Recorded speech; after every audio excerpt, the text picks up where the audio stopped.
how much more juice is there to this housing story in the UK?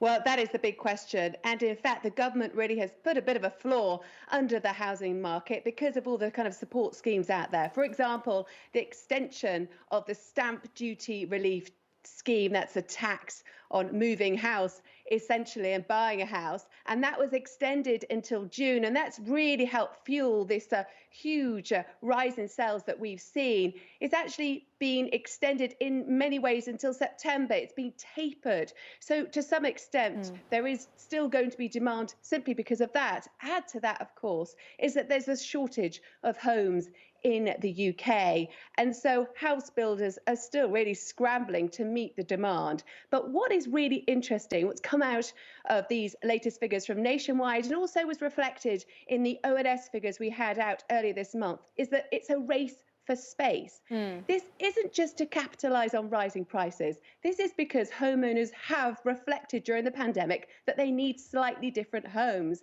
because the working from home revolution isn't going to be reversed anytime soon. And with a hybrid arrangement, people are thinking, I need to hunker down for the long term and find a home that can double up as an office as well. That's such a good point, especially in the UK for banks. They're definitely like, let's do hybrid. Here in the US, they're definitely like, get back in the office. So it's a different dynamic. So how do low mortgage rates work in the UK? I mean, here in the US, you have the Fed buying mortgage-backed securities. You have near record low rates in the 30-year. That's the fixed rate that many home builders use, housing residents use. What's it like in the UK, and what's the responsibility here of the BOE?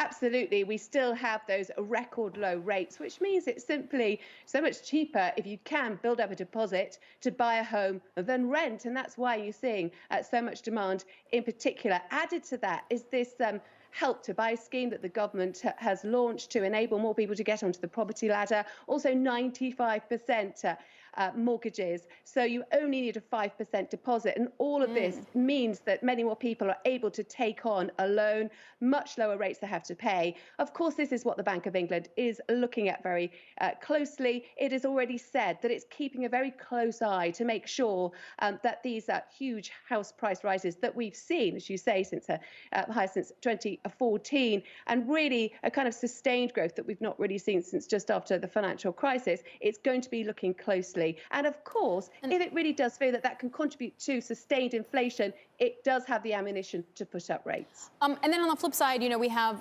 lumber, super high lumber prices, record highs. That's obviously hurting the ability for some home builders to literally build the homes and take new orders here in the U.S. What's it like in the UK, and what kind of companies are best positioned to deal with all this? Yeah, it's really interesting you talk about that, because we had Wix today, which is an entry into the FTSE 250 after being hived off from the bigger owner, Travis Perkins, standing alone. But it said, even though it came out with some really good figures today, almost a quarter rise on 2019 levels in terms of like-for-like sales for the 21 weeks to mid-May, it said actually that it's seeing price rises for some core materials like cement up 15%. And that's partly to do with supply issues. And we heard as well from B&Q owner Kingfisher as well that actually it was the blockage in the Suez Canal which has had this knock-on effect, and also Brexit as well has had an effect on the supply chain. So even though there is still this demand from people wanting to do up their new homes and even create new space in their homes, there is a shortage of materials and a shortage of products on the shelves. But they say they're working closely with their suppliers to make sure that this doesn't become too much of an issue. And Wix share price up around 5% today.